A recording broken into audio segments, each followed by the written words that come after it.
प्यारे बच्चों नमस्कार, कैसे हो आप सभी। मैं आशा करता हूं कि आप लोग बहुत ही अच्छे होंगे, स्वस्थ होंगे और आप सभी की पढ़ाई भी बहुत ही अच्छी चल रही होगी।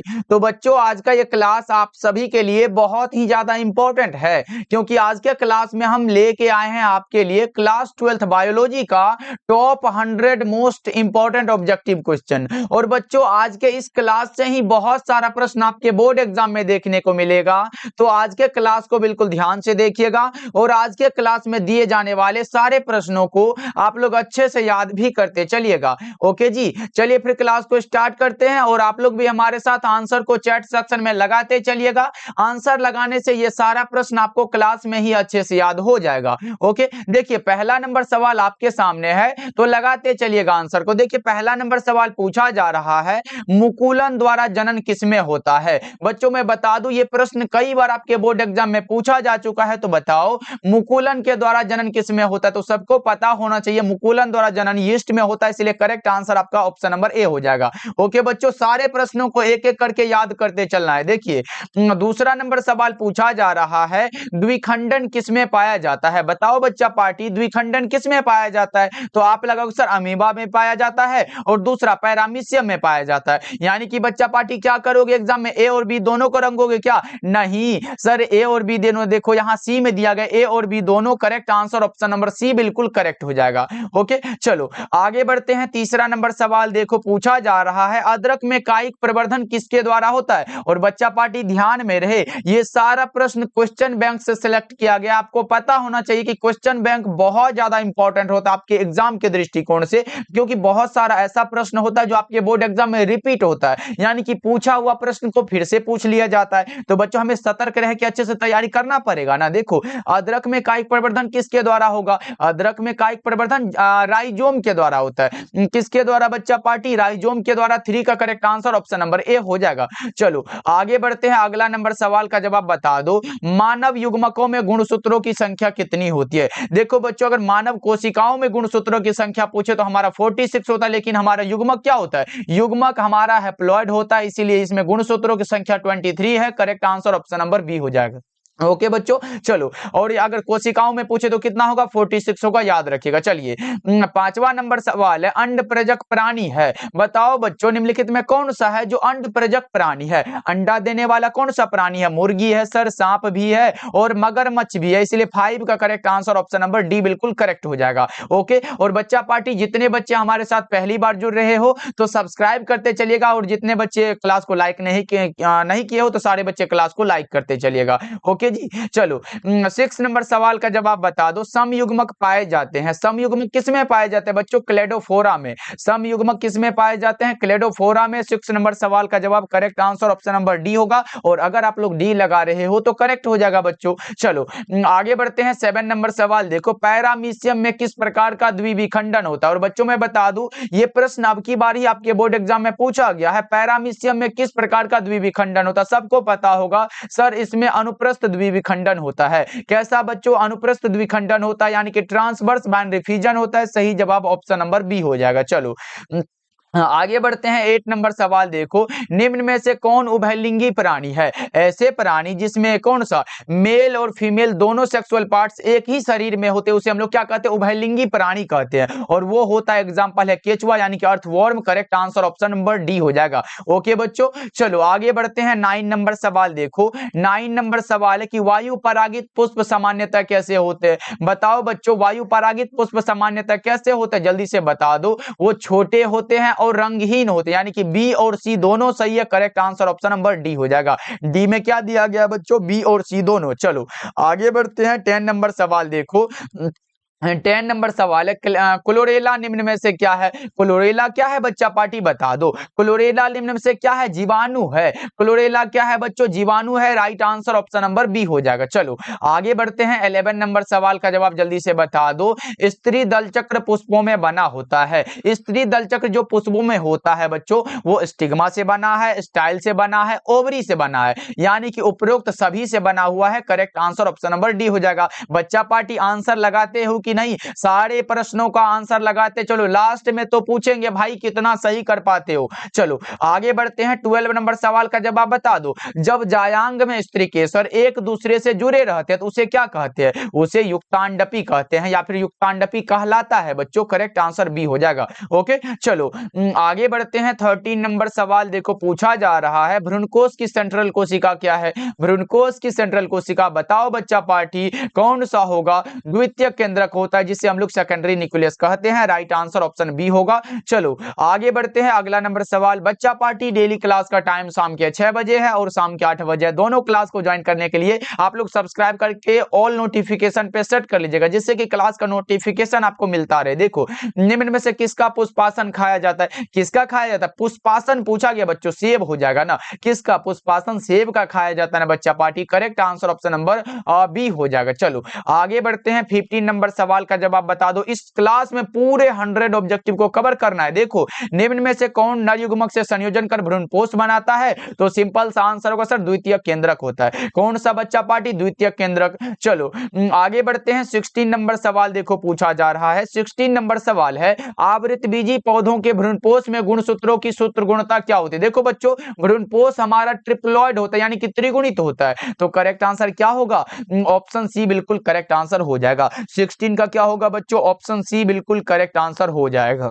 चलो आगे बढ़ते हैं, 17 नंबर सवाल देखो, बीज चोल खाया जाता है। देखो बीज चोल के लिए हमने क्या बताया था बच्चों? बीज चोल जायफल का खाया जाता है, शरीफा का खाया जाता है, लीची का खाया जाता है। देखो बच्चों याद रखिएगा, चाहे आपके सामने आए जायफल, क्या आएगा? जायफल आए या फिर आएगा शरीफा या फिर आएगा लीची, ये तीनों में से कोई आ रहा है बच्चों तो इसका बीज चोल खाया जाता है। शरीफा वाला correct answer option number A हो जाएगा। ऐसा मत करना इनमें से सभी लगा देना और गलत हो जाएगा। चलो आगे बढ़ते हैं, अगला नंबर सवाल देखो 18 नंबर सवाल है, वायु परागण किसमें नहीं होता है? वायु परागण घास में होता है, गेहूं में होता है, मक्का में होता है, ये सब में होता है, लेकिन सेल्विया में कैसे होने लगा? सेल्विया में वायु परागण नहीं होता है। 18 नंबर सवाल का जवाब करेक्ट आंसर डी हो जाएगा। चलो आगे बढ़ते हैं, 19 नंबर सवाल देखो, ग्राफियन पुटिका पाया जाता है। ग्राफियन पुटिका कहां पाया जाता है? मादा मानव के अंडाशय में। ग्राफियन पुटिका कहां बच्चों? मादा मानव के अंडाशय में। राइट आंसर बी हो जाएगा। चलो आगे बढ़ते हैं, 20 नंबर सवाल का जवाब जल्दी जल्दी से बता दो। गर्भाशय किससे संबंधित है? गर्भाशय संबंधित है, सबको पता होगा, जो बच्चे कुछ नहीं भी पढ़े उसको भी पता होगा, यह है फीमेल रिप्रोडक्टिव सिस्टम से संबंधित। Correct answer option number B हो जाएगा, जिसे क्या कहते हैं? मादा या फिर स्त्री जनन तंत्र से। चलो आगे बढ़ते हैं, 21 नंबर सवाल देखो, ऋतुस्राव चक्र किसमें होता है? यह भी इंपॉर्टेंट क्वेश्चन है बच्चों, बता दो। ऋतुस्राव चक्र एक होता है मेंस्ट्रुअल साइकिल और दूसरा होता है ओस्ट्रस साइकिल। लेकिन बच्चों अगर मध्य चक्र पूछे तो मध्य चक्र होता है बिल्ली, गाय, भेड़, मतलब बकरी, ये सब होता है, ये मध्य चक्र के अंतर्गत है, मतलब वो नॉन प्राइमेट ये स्तनधारियों में होता है, जबकि ये ऋतुस्राव चक्र जो होता है बच्चों ये प्राइमेट वाला में होता है। तो करेक्ट आंसर कौन सा लगाओगे? मनुष्य, बंदर, चिंपांजी, इनमें से सभी करेक्ट हो जाएगा 21 का। ओके बच्चों ध्यान में रखना, ये इंपॉर्टेंट है, ऐसे 2 नंबर या फिर 5 नंबर में पूछ देगा। मध्य चक्र और ऋतुस्राव चक्र में अंतर स्पष्ट करे तो ये आपको लगाना है, बहुत ज्यादा इंपॉर्टेंट क्वेश्चन है बच्चों, इसको एकदम तैयार कर लीजिएगा। देखो 22 नंबर सवाल है, गैमीट निर्माण को क्या कहते हैं? गैमीट निर्माण को देखो, गैमीट का हिंदी क्या होता है? युग्मक होता है, और युग्मक निर्माण को युग्मक जनन कहते हैं, तो गैमीट निर्माण को गैमेटोजेनेसिस कहेंगे ना। करेक्ट आंसर ए बिल्कुल करेक्ट हो जाएगा। एकदम समझ समझ के लगाते हो बच्चा पार्टी, एक भी क्वेश्चन एग्जाम में नहीं छूटेगा, बस आप कितना तैयारी करते हो ये आप पे डिपेंड करता है। देखो शुक्राणु जनन का नियंत्रण किसके द्वारा होता है? शुक्राणु जनन का नियंत्रण होता है किसके द्वारा? जल्दी से बता दो कौन सा होगा करेक्ट आंसर, फटाफट से बताओ बच्चों। वो हो जाता है androgen. Correct answer option number C हो जाएगा। चलो हाँ आगे बढ़ते हैं, 24 नंबर सवाल आपके सामने है, बताओ जल्दी जल्दी से। परिपक्व शुक्राणु के शीर्ष भाग पर एक टोपीनुमा संरचना पाई जाती है तो उसे क्या कहते हैं बच्चों? उसे कहते हैं एक्रोसोम। क्या कहते हैं? एक्रोसोम। 24 नंबर सवाल का जवाब करेक्ट आंसर ए हो जाएगा, और सारे बच्चे अगर ए लगा रहे हो तो बहुत अच्छे बच्चों। चलो आगे बढ़ते हैं, 25 नंबर सवाल का जवाब बता दो। किस जनन परत से रक्त तथा परिवहन तंत्र का उद्भव होता है? किस जनन तंत्र से बच्चों वो बताना है आपको। क्या लगाओगे करेक्ट आंसर, मेसोडर्म होता है correct answer, option number B हो जाएगा। सारे प्रश्नों को याद करते चलना बच्चा पार्टी, बहुत ज्यादा इंपॉर्टेंट ये क्वेश्चन बैंक है, तो समझ सकते हो कि कितना ज्यादा इंपॉर्टेंट होता है। ऐसा ही तो प्रश्न एग्जाम में आता है बच्चों। देखो, मानव भ्रूण संरक्षित रहता है, मानव भ्रूण किसमें संरक्षित रहता है ये बताओ बच्चों। ये होता है एमनियोटिक गुहा में। किसमें बच्चा पार्टी? एमनियोटिक गुहा में, करेक्ट आंसर बी हो जाएगा। चलो आगे बढ़ते हैं। 27 नंबर सवाल देखो, पूछा जा रहा है निम्नलिखित में से कौन भारी मात्रा में प्रोजेस्टेरोन को स्रावित करता है? उसका नाम होता है कॉर्पस ल्यूटियम। लेकिन बोलोगे सर कॉर्पस ल्यूटियम इसमें लिखा कहां गया है? जिसे हम लोग क्या कहते हैं बच्चों? पित्त पिंड कहते हैं, correct answer option number C बिल्कुल करेक्ट हो जाएगा। तो इसको जरूर याद रखना, क्योंकि ये वाला भी एग्जाम में अब की बार ही पूछा गया है। चलो आगे बढ़ते हैं। 28 नंबर सवाल देखो, 2001 की जनगणना के अनुसार भारत की जनसंख्या वृद्धि दर क्या है? 2001 की जनगणना के अनुसार बच्चों भारत की जनसंख्या वृद्धि दर लगभग 2% है बच्चों, याद रखना। करेक्ट आंसर सी हो जाएगा 28 का। ओके जी, चलो आगे बढ़ते हैं। अगला नंबर सवाल देखो, 29 नंबर सवाल है, कॉपर टी किसे रोकता है? कॉपर टी का कार्य है फर्टिलाइजेशन को रोकना, और फर्टिलाइजेशन यानी कि निषेचन को रोकना बच्चों। करेक्ट आंसर तो सी हो जाएगा ना, जरूर याद रखोगे। ऐसे 2 नंबर में भी पूछेगा कि निषेचन क्या होता है, तो इसको जरूर याद रखना। देखो 30 नंबर सवाल है, जनसंख्या अधिक होने से क्या होता है? जनसंख्या अधिक होने से क्या होगा? आय में कमी बिल्कुल होगी, जमीन में भी कमी होगी, और खनिज पदार्थ की भी कमी होगी। इनमें से सभी करेक्ट हो जाएगा क्या बच्चों? ऑप्शन डी बिल्कुल करेक्ट है। ध्यान रखिएगा, जनसंख्या अधिक होने से ये सारी चीजों में कमी आ जाती है, गिरावट आ जाती है। चलो आगे बढ़ते हैं। अगला नंबर सवाल देखो, 31 नंबर सवाल है, निम्न में से कौन यौन संचारित रोग है? मतलब जो यौन संबंधों के माध्यम से एक दूसरे में फैलते उसे क्या कहते हैं? यौन संचारित रोग कहते हैं। और वो कौन सा होगा ये बताना। हमने एग्जाम्पल क्या बताया था? सिफिलिस हुआ, गोनोरिया हुआ, हर्पिस हुआ, यही सब तो होता है ना बच्चों। अब लगा दो 31 का क्या लगाए हो, ऑप्शन नंबर डी बिल्कुल करेक्ट हो जाएगा, जैसे एड्स भी होता है। चलो आगे बढ़ते हैं। 32 नंबर सवाल का जवाब बता दो, शरीर के बाहर होने वाले निषेचन को क्या कहते हैं? शरीर के बाहर होने वाले निषेचन को इन विट्रो कहते हैं। क्या कहते हैं बच्चों? इन विट्रो कहते हैं। तो राइट आंसर आपका ऑप्शन ए होगा, ध्यान में रखना आप सब। चलो नेक्स्ट नंबर सवाल का जवाब बता दो। 33 नंबर सवाल है, कैपेसिटेशन एक प्राकृतिक क्रिया है जो होती है। कैपेसिटेशन एक प्राकृतिक क्रिया है जो होती है मादा के जनन मार्ग में। किसमें बच्चों? मादा जनन मार्ग में, करेक्ट आंसर बी होगा। और 33 का बी लगा रहे हो तो 100% करेक्ट होगा ना बच्चा पार्टी। चलो आगे बढ़ते हैं। 34 नंबर सवाल देखो, जननांग समस्या किनके द्वारा फैलने वाला एसटीडी होता है? एसटीडी मतलब सेक्सुअली ट्रांसमिटेड डिजीज होता है बच्चों। ये किसके द्वारा फैलता है? पेपिलोमा विषाणु के कारण। किसके द्वारा बच्चों? पेपिलोमा विषाणु के द्वारा। Correct answer option number C हो जाएगा। चलो आगे बढ़ते हैं। 35 नंबर सवाल देखो, निम्नलिखित में कौन अंतः गर्भाशय युक्त हार्मोन मोचक है? हार्मोन मोचक होता है LNG20। कौन सा बच्चों? LNG20। और ये वाला भी अब की बार ही पूछा गया था बच्चों, तो इसको भी ध्यान में रख लेना आप सब। देखो 36 नंबर सवाल है, पृथक्करण के सिद्धांत को और क्या कहते हैं? बहुत ज्यादा इंपॉर्टेंट है, बहुत बहुत बहुत ज्यादा इंपॉर्टेंट है बच्चों। पृथक्करण के सिद्धांत को और क्या कहते हैं? बहुत ज्यादा इंपॉर्टेंट है। और आप लगाओगे सर उसे कहते हैं युग्मकों की शुद्धता का नियम, यानी कि लॉ ऑफ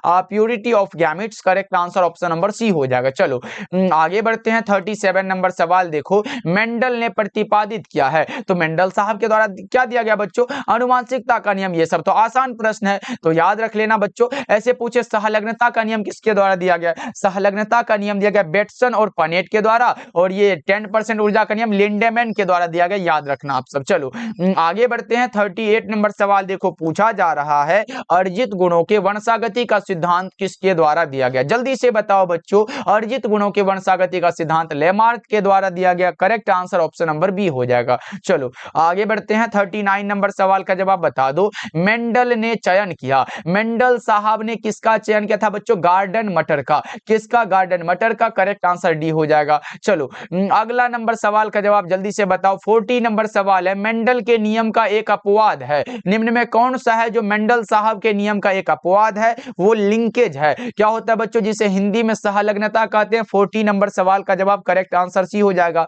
चलो आगे बढ़ते हैं बच्चों। क्लास को आप लोग लाइक करते चलना। जितने बच्चे भूल गए हो क्लास को लाइक करने के लिए, जल्दी जल्दी से कर देना बच्चा पार्टी। देखो मानव रुधिर ए बी वर्ग में क्या होता है? आपसे यहां से 2-3 प्रश्न आ जाता है। पहले पूछेगा मानव रुधिर ओ वर्ग में क्या होता है? तो बच्चों याद रखिएगा, मानव रुधिर ओ वर्ग में एंटीजन अनुपस्थित होता है, और मानव रुधिर ए बी वर्ग में एंटीबॉडी अनुपस्थित होता है। Correct answer option number B हो जाएगा। चलो आगे बढ़ते हैं। 42 नंबर सवाल है, मनुष्य में मात्रात्मक लक्षण का कौन सा उदाहरण है? मनुष्य में मात्रात्मक लक्षण का उदाहरण है त्वचा का रंग। क्या होगा बच्चा पार्टी? त्वचा का रंग। करेक्ट आंसर बी हो जाएगा। चलो आगे बढ़ते हैं। अगला नंबर सवाल देखो, जितने बच्चों को ये सारा प्रश्न याद है बच्चों, रिवीजन करते चलो, देखते चलो कि किस प्रकार का प्रश्न होता है। देखो, एक जीन के विभिन्न रूपों को क्या कहा जाता है? एक जीन के विभिन्न रूपों को एलील कहा जाता है। क्या कहा जाता है बच्चों? एलील्स। करेक्ट आंसर बी हो जाएगा, जिसका हिंदी क्या होता है? युग्मक विकल्प। याद रखना, कभी कभी हिंदी में भी ऐसे करके एलील लिख देगा बच्चों,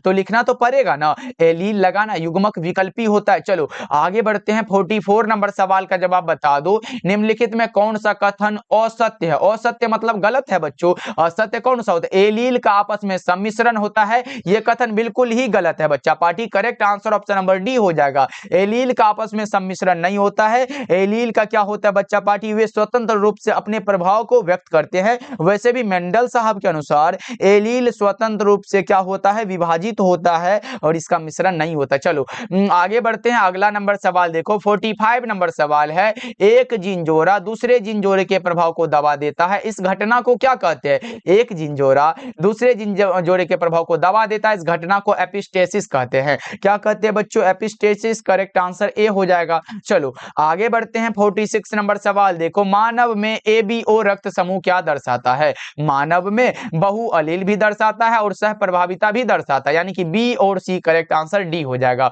करेक्ट है बच्चा पार्टी, याद रखना, यह भी इंपॉर्टेंट क्वेश्चन है। चलो आगे बढ़ते हैं। 47 नंबर सवाल का जवाब बता दो, इनमें कौन सा रक्त समूह सार्वभौमिक रक्तदाता है? सार्वभौमिक रक्तदाता बच्चों, यूनिवर्सल ब्लड डोनर पूछा गया आपसे, वो होता blood group O. Correct answer D हो जाएगा। क्या होगा 47 का बच्चों? ऑप्शन डी बिल्कुल करेक्ट हो जाएगा, तो इसको भी याद रखना आप सब। चलो आगे बढ़ते हैं। 48 नंबर सवाल देखो, पूछा जा रहा है, विनिमय किस अवस्था की विशेषता है? विनिमय है पैकेटीन की अवस्था। कौन सा बच्चों? पैकेटीन हो जाएगा। करेक्ट आंसर सी होगा 48 का। चलो आगे बढ़ते हैं। 49 नंबर सवाल देखो, 49 नंबर सवाल है, विभिन्नताएं अर्धसूत्री विभाजन के दौरान उजागर होती है। ये विभिन्नताएं जो बच्चों अर्धसूत्री विभाजन के दौरान उजागर होती है, यह किसके कारण? यह होता है विनिमय के कारण। किसके कारण बच्चों? विनिमय के कारण। 49 नंबर सवाल का जवाब करेक्ट आंसर ए बिल्कुल करेक्ट हो जाएगा, ध्यान में रखना आप सब। चलो आगे बढ़ते हैं।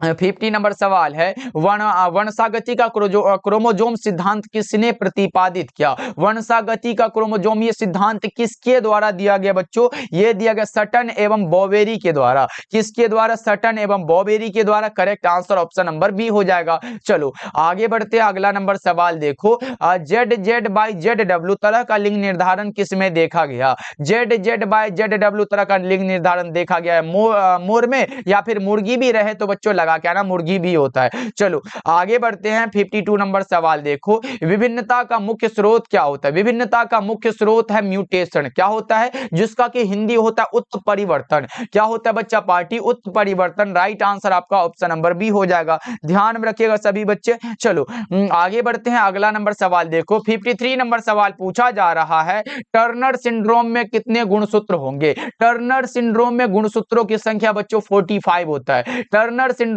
में गुणसूत्रों की संख्या 45 है। Right answer option number A हो जाएगा। चलो आगे बढ़ते हैं। 54 नंबर सवाल देखो, 54 नंबर सवाल है, दात्र कोशिका अरक्तता प्रदर्शित करता है। दात्र कोशिका अरक्तता जो होता है बच्चों, ये क्या प्रदर्शित करता है? ये प्रदर्शित करता है प्लियोट्रॉपी को। किसको बच्चों? प्लियोट्रॉपी। करेक्ट आंसर सी हो जाएगा। चलो आगे बढ़ते हैं। 55 नंबर सवाल का जवाब जल्दी जल्दी से बता दो, डीएनए अणु में अगर साइटोसिन 18% है तो एडेनिन का प्रतिशत कितना होगा? बच्चों ये मॉडल पेपर में भी शायद आया हुआ प्रश्न, बता दो, डीएनए अणु में अगर साइटोसिन 18% है तो एडेनिन का परसेंट 32% हो जाएगा। सही जवाब ऑप्शन नंबर डी हो जाएगा। चलो आगे बढ़ते हैं। अगला नंबर सवाल देखो, 56 नंबर सवाल है, डीएनए अणु का फ्यूरिन क्षार कैसा होता है? बच्चों डीएनए अणु का फ्यूरिन बेस जो होता है बच्चों, वो कौन सा होता है? ये तो सबको पता होगा, और आपका आंसर आएगा एडेनिन और ग्वानिन होता है। सर करेक्ट आंसर ए हो जाएगा। चलो आगे बढ़ते हैं।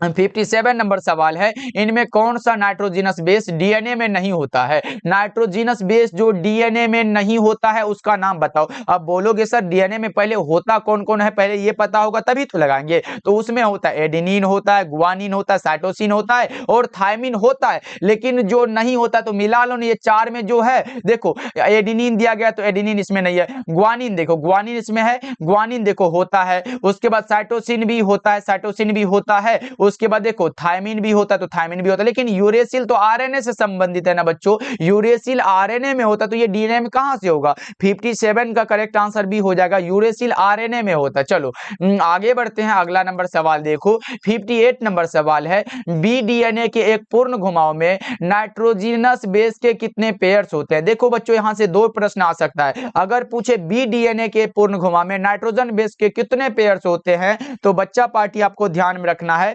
10 होता है। अगर पूछे जेड डीएनए में, बच्चा पार्टी याद रखना, अगर पूछे जेड डीएनए के एक पूर्ण घुमाव में नाइट्रोजन बेस के कितने पेयर्स होते हैं? जेड डीएनए में 12 होते हैं और बी डीएनए में 10 होते हैं। ओके क्लियर है बच्चों? चलो आगे बढ़ते हैं, 59 नंबर सवाल देखो, डीएनए के पैरामिडीन में पाया जाता है, डीएनए के पैरामिडीन में क्या पाया जाता है? इंपॉर्टेंट क्वेश्चन है और आपको बताना है क्या होगा, थायमीन और साइटोसिन। कौन सा बच्चों? थायमीन और cytosine. Correct answer option number A हो जाएगा। चलो आगे बढ़ते हैं, 60 नंबर सवाल है, आरएनए से जो डीएनए बनता है उसे क्या कहते हैं? आरएनए से जो डीएनए बनता है उसे कंप्लीमेंट्री डीएनए कहते हैं, सी डीएनए कहते हैं बच्चों। सही आंसर ऑप्शन नंबर डी हो जाएगा। 60 हो चुका है और भी कुछ प्रश्न बचा हुआ है, फटाफट से कर लेते हैं बच्चों। देखो अनुवांशिक कूट में कितने कूट होते हैं? देखो अगर पूछे अनुवांशिक कूट में कूट के लिए शब्द कितने होते तब 3 लगाना है, और अगर पूछे अनुवांशिक कूट में कितने कूट होते 64 लगा के निकल लेना बच्चा पार्टी, क्योंकि हमारे पास टाइम बहुत कम है और प्रश्नों की संख्या ज्यादा है। देखो 62 नंबर सवाल पूछा जा रहा है, ओपेरॉन मॉडल किसने प्रस्तावित किया है? ओपेरॉन मॉडल प्रस्तावित किया गया किसके द्वारा बताओ? ये किया गया है जैकोब और मोनोड के द्वारा। लेकिन बच्चों एक चीज याद रखिएगा, ओपेरॉन मॉडल पूछे क्या प्रदर्शित करता है तो ये जीन का रेगुलेशन को प्रदर्शित करता है। करेक्ट आंसर सी हो जाएगा, याद रखोगे बच्चों। चलो आगे बढ़ते हैं, 63 नंबर सवाल पूछा जा रहा है, ओपेरॉन मॉडल क्या प्रदर्शित करता है? जस्ट हमने बताया बच्चों, क्या प्रदर्शित करेगा? जीन का regulation, regulation of gene. Correct answer C हो जाएगा। क्या होगा बच्चों? ऑप्शन सी बिल्कुल करेक्ट आंसर है, तो इसको भूलना नहीं है बच्चों। चलो आगे बढ़ते हैं, अगला नंबर सवाल देखो 64 नंबर सवाल है, सैटेलाइट डीएनए एक उपयोगी साधन है। सैटेलाइट डीएनए एक उपयोगी साधन होता है फोरेंसिक विज्ञान का या फिर विधि विज्ञान भी कहोगे। करेक्ट आंसर सी हो जाएगा। 64 का अगर आप लोग सी लगा रहे हो ना बच्चा पार्टी तो करेक्ट हो जाएगा। ओके चलो आगे बढ़ते हैं, अगला नंबर सवाल देखो, ये रहा, एकिडना क्या होता है? एकिडना का क्या होगा ये बताओ बच्चों।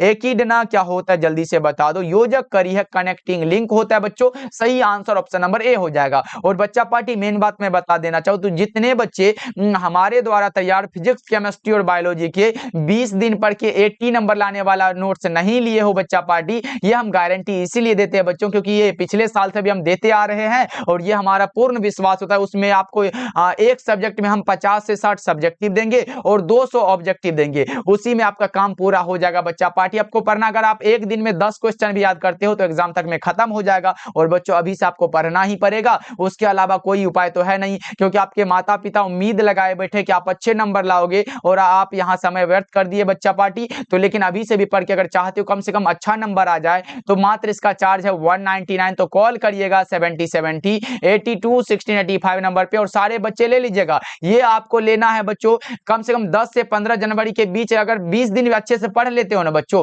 10 से 15 जनवरी तक अगर आप ले लेते हो, अच्छे से पढ़ लेते हो, तो बच्चों हम गारंटी लेते हैं फिजिक्स केमिस्ट्री और बायोलॉजी में 80+ नंबर लेके आओगे। ये हमारी गारंटी है, गारंटी नहीं उम्मीद भी कह सकते हो बच्चों। इसलिए सारे बच्चे इस पे कॉल करके जरूर लीजिएगा। कॉल या फिर मैसेज करोगे, बोलोगे सर हमें 199 वाला पीडीएफ चाहिए, आपको मिल जाएगा। ओके बच्चों चलो आगे बढ़ते हैं, और साथ में हिंदी का पीडीएफ ऐसे फ्री में मिल जाएगा, तो उसके लिए घबराना नहीं है। देखो डोडो क्या होता है? डोडो बताओ बच्चा पार्टी, डोडो क्या होता है? डोडो होता है विलुप्त प्रजाति। क्या है ये? हमारा विलुप्त प्रजाति है। करेक्ट आंसर ए हो जाएगा। चलो आगे बढ़ते हैं 67 नंबर सवाल है, पक्षियों तथा तितलियों का डैना कैसा अंग है? पक्षियों तथा तितलियों का जो डैना होता है बच्चों वो कैसा अंग होता है ये बता दो। ये होता है असमजात अंग। क्या होता है बच्चों? असमजात अंग। ऐसे पक्षियों का कार्य भी है उड़ना और तितलियों का कार्य भी उड़ना, यानी कि कार्य दोनों का समान हो लेकिन इसकी संरचना भिन्न हो तो बच्चों वही हमारा असमजात अंग होता है। करेक्ट आंसर डी हो जाएगा। चलो आगे बढ़ते हैं 68 नंबर सवाल देखो, ट्रिटिकम स्टिवम जो कि हेक्साप्लॉइड गेहूं है, याद रखना पूछेगा ट्रिटिकम स्टीवम क्या है तो आप लगाओगे सर हेक्साप्लॉइड गेहूं है, उसमें होता है कितना 42 गुणसूत्र। Correct answer option number D हो जाएगा, ध्यान में रखिएगा आप सब। चलो आगे बढ़ते हैं 69 नंबर सवाल देखो, 69 नंबर सवाल है, नई प्रजातियों के निर्माण का महत्वपूर्ण कारक क्या होता है? नई प्रजातियों के निर्माण का महत्वपूर्ण कारक म्यूटेशन होता है, उत्परिवर्तन होता है बच्चा पार्टी। ये प्रश्न हमने कई बार करा चुका है इसलिए याद रखना बच्चों, ये बार बार आ रहा है इसका मतलब ये इंपॉर्टेंट क्वेश्चन है। चलो आगे बढ़ते हैं 70 नंबर सवाल का जवाब बता दो। 70 नंबर सवाल है, ड्रायोपिथिकस इनमें से किसके अधिक समान थे? ड्रायोपिथिकस अधिक समान थे किसके बच्चों? एप के। किसके बच्चों? एप के थे। Correct answer option number A हो जाएगा। चलो कौन सा? मोबाइल वाला ऐप नहीं है बच्चों, ये लंगूर वाला ऐप है। चलो आगे बढ़ते हैं, वुचरेरिया बैंक्रोप्टी जो आदमी में फैलेरिया रोग पैदा करता है किस समूह का होता है? हेलमिंथ ग्रुप का बच्चों। करेक्ट आंसर डी हो जाएगा। चलो जी आगे बढ़ते हैं 72 नंबर सवाल देखो, 72 नंबर सवाल है, क्षय रोग का संक्रमण मुख्यतः किसके द्वारा होता है? क्षय रोग का संक्रमण जिसके द्वारा होता है बच्चों वो किसके द्वारा होता है आप बताओ दो। 72 नंबर सवाल का जवाब ये होता है हवा के द्वारा बच्चों। क्षय रोग मतलब ट्यूबरकुलोसिस जिसे बोलते हो, जीवाणुओं के द्वारा जीवाणु जनित रोग होता है ये। चलो आगे बढ़ते हैं, अगला नंबर सवाल देखो 73 नंबर सवाल है, इनमें से कौन जीवाणु जनित रोग होता है? यानी कि अभी तो हमने बताया क्षय रोग जीवाणु जनित रोग है और कुष्ठ रोग भी होता है जीवाणु जनित रोग और हैजा भी, इनमें से सभी करेक्ट आंसर डी हो जाएगा। याद रखोगे ना बच्चा पार्टी। चलो आगे बढ़ते हैं 74 नंबर सवाल देखो, मलेरिया रोग उत्पन्न होता है किसके द्वारा बच्चों? मलेरिया वाला जो रोग उत्पन्न होता है वो मादा एनोफिलिस मच्छर के कारण होता है। करेक्ट आंसर बी हो जाएगा। चलो आगे बढ़ते हैं 75 नंबर सवाल है, मनुष्य में दाद की बीमारी होती है किसके द्वारा? मनुष्य में दाद की बीमारी होती है कवक के द्वारा। किसके द्वारा बच्चों? कवक के द्वारा। तो राइट आंसर आपका ऑप्शन नंबर बी हो जाएगा। चलो 76 नंबर सवाल है, बूंद संक्रमण क्या है? बूंद संक्रमण है निमोनिया। बूंद संक्रमण क्या है बच्चों? निमोनिया है। तो राइट आंसर आपका डी हो जाएगा। चलो घबराना नहीं है, सारे प्रश्नों को याद करते चलना है, एग्जाम से भी नहीं डरना है बच्चों क्योंकि हमारा तैयारी एकदम पूरा दृढ़ निश्चय के साथ है बच्चों। एग्जाम कैसे डिगा सकते हैं आपको, देखो पूछा जा रहा है निम्नलिखित में कौन असंक्रामक रोग है? असंक्रामक यानी कि जो संक्रमण माध्यम से एक दूसरे में फैलने वाला रोग कौन सा होता है? लेकिन असंक्रामक पूछा गया है, जो संक्रमित ये संक्रमित व्यक्ति में नहीं फैलते। बताओ कौन सा होगा? 77 नंबर सवाल का जवाब आप लगाओगे सर ये कैंसर क्या होता है? ये असंक्रामक रोग है, ये एक दूसरे में फैलता नहीं है, हवा या फिर किसी के द्वारा नहीं फैलता है। चलो आगे बढ़ते हैं, अगला नंबर सवाल देखो, अगला नंबर सवाल है, HIV निम्न में से किस कोशिका पर आक्रमण करता है? HIV टी हेल्पर सेल पर आक्रमण करता है। तो राइट आंसर आपका डी कह सकते हो, बिल्कुल करेक्ट हो जाएगा। चलो आगे बढ़ते हैं 79 नंबर सवाल देखो, निम्नलिखित में से कौन पशुपालन से सम्मिलित नहीं है? मतलब सम्मिलित नहीं है बच्चों, बताओ कौन सा होगा? पशुपालन में सम्मिलित नहीं है तो वो कार्बनिक खेती हो जाएगा हमें लगता है। पशुपालन से ये कार्बनिक खेती कैसे आ सकता है इसमें? तो राइट आंसर आप डी कह सकते हो, मतलब करेक्ट हो जाएगा। चलो आगे बढ़ते हैं, 80 नंबर सवाल देखो, पूछा जा रहा है शहद का निर्माण कौन करती है? इंपॉर्टेंट क्वेश्चन है बच्चों, बता दो। शहद का निर्माण देखो एक ही मधुमक्खी के छत्ते में होता है, नर मधुमक्खी मादा मधुमक्खी, उसी में कार्यकर्ता या फिर सेवक मधुमक्खी। तो ये शहद का जो निर्माण मैनुअली करती है उसका नाम है कार्यकर्ता मधुमक्खी। करेक्ट आंसर सी हो जाएगा। चलो आगे बढ़ते हैं बच्चों, 81 नंबर सवाल है, पीसी कल्चर यानी कि मत्स्य पालन किससे संबंधित है? मत्स्य पालन मतलब जल में रहने वाला बच्चों, जलीय जंतुओं से, ये पौधों से संबंधित नहीं है, जलीय जंतुओं से संबंधित है। Right answer option number B हो जाएगा, क्योंकि भाई मछली को पौधे पर पालते हो क्या? नहीं ना, तो हमारा करेक्ट आंसर क्या होगा? ऑप्शन बी हो जाएगा। देखो ताइचुंग इनमें से किसकी किस्म है? ताइचुंग वाला भी इंपॉर्टेंट है बच्चों, एग्जाम में कई बार लगातार पूछा गया सवाल है और आपका आंसर आएगा सर ताइचुंग धान की एक किस्म है बच्चों। करेक्ट आंसर आपका ऑप्शन नंबर ए हो जाएगा। चलो हाँ, आगे बढ़ते हैं। 83 नंबर सवाल का जवाब बता दो। कल्याण सोना किसका एक किस्म है? कल्याण सोना पूछा गया, गेहूं की एक प्रोन्नत किस्म है। आपका सही आंसर होगा ऑप्शन नंबर ए। चलो आगे बढ़ते हैं, अगला नंबर सवाल देखो। 84 नंबर सवाल है, रेशम के धागों में कौन सा प्रोटीन होता है? रेशम के धागों में जो प्रोटीन होगा फिब्रोइन होता है। राइट आंसर आपका ऑप्शन ए हो जाएगा। चलो आगे बढ़ते हैं। 85 नंबर सवाल का जवाब बता दो। बासमती चावल की कितने किस्में भारत में उगाई जाती है? कितनी किस्में बच्चों? 27 है। करेक्ट आंसर सी हो जाएगा। कितनी किस्में बच्चों? दिमाग में एकदम फिट कर लो, 27 लगा के आना एग्जाम में। चलो आगे बढ़ते हैं। 86 नंबर सवाल देखो। एसिटाबुलेरिया निम्न में से क्या है? एसिटाबुलेरिया क्या होगा बच्चा पार्टी? ये सब आसान आसान प्रश्न है, आपका गलत नहीं होना चाहिए, सवाल होता है। एसिटाबुलेरिया सवाल है, राइट आंसर भी हो जाएगा। चलो 87 नंबर सवाल है। प्रोटोप्लास्ट कल्चर का फ्यूजोजेन क्या होता है? पीईजी, क्या पॉलीएथिलीन ग्लाइकोल? करेक्ट आंसर भी होगा ना। चलो आगे बढ़ते हैं, अगला नंबर सवाल देखो। 88 नंबर सवाल है, पादप कोशिका से संपूर्ण पौधा बनाने की क्षमता को क्या कहते हैं? पादप कोशिका से संपूर्ण पौधा बनाने की क्षमता को क्या कहेंगे बच्चों?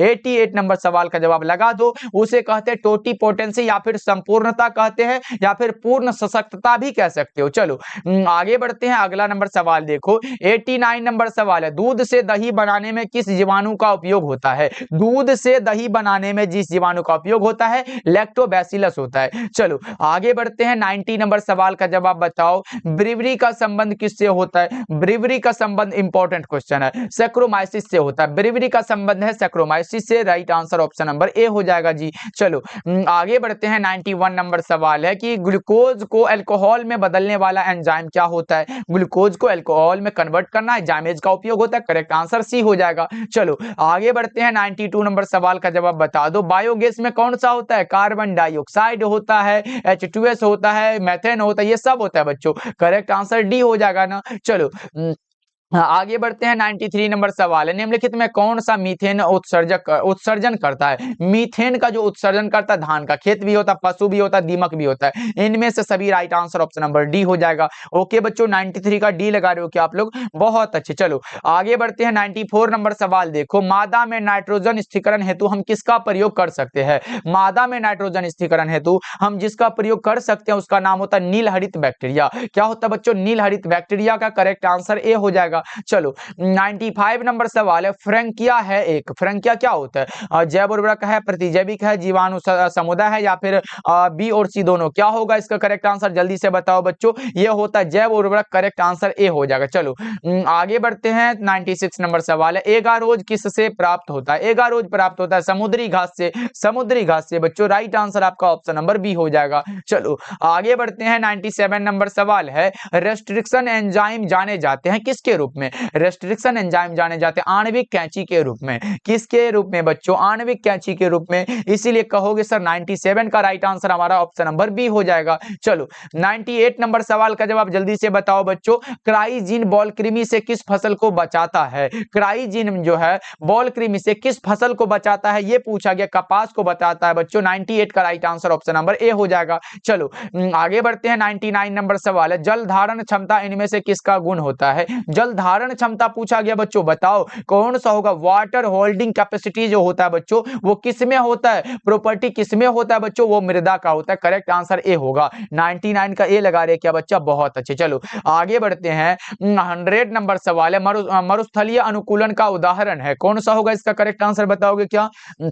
मरुस्थलीय अनुकूलन का जो उदाहरण होता है बच्चों, वो अगैव भी होता है और नागफनी भी होता है। तो करेक्ट आंसर कौन सा होगा? ऑप्शन नंबर सी हो जाएगा। ऐसे ट्रापा क्या होता है बच्चों? ये जलोद्भिद पौधा है, तो इसका नहीं लगा सकते क्योंकि हमारा मरुस्थलीय अनुकूलन पूछा गया। अगैव और नागफनी दोनों। Correct answer option number C बिल्कुल करेक्ट आंसर हो जाएगा। तो चलो बच्चा पार्टी, हमने पूरे 100 ऑब्जेक्टिव को कवर किया इस क्लास में, जो कि इंपॉर्टेंट होता है आपके एग्जाम के लिए। इसीलिए इन सारे प्रश्नों को जरूर याद कर लीजिएगा। और सारे बच्चों क्लास को एक बार लाइक कर दीजिएगा। अगर आप हमारे साथ पहली बार जुड़ रहे हो, डेली क्लास करना चाहते हो, तो शाम के 6 बजे, और उसके बाद दूसरा क्लास शाम के 8 बजे, दोनों क्लास होता है, तो ज्वाइन भी करिएगा। ओके बच्चों, मिलते हैं फिर अगले क्लास में। आप लोग अपना ध्यान रखिएगा और सारे प्रश्नों को याद कर लीजिएगा। मिलते हैं फिर।